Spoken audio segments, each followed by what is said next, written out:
All right, we're here with Judith. We're talking about hormone replacement, specifically BioTE, bioidentical hormone replacement. Tell me, why was it that you decided to look at hormones, and tell me your story, kind of what it's like. Just very tired, lack of energy, and I thought, well, I'm getting older now, probably should do something about that. So we tried it. And that's great. It's been great. It's been great. So Okay. about every 3 months, I can tell when it starts to wear off that I need to get a refill by. Okay. And what do you notice when they wear off? I'm just tired again. I'm going to bed 2 hours earlier than I used to.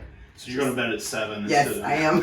I'm not kidding. Instead of 9:30. All right. So what else have you noticed that it's done for you? Really just my energy levels are really high. Okay. So just more energy than I had before, and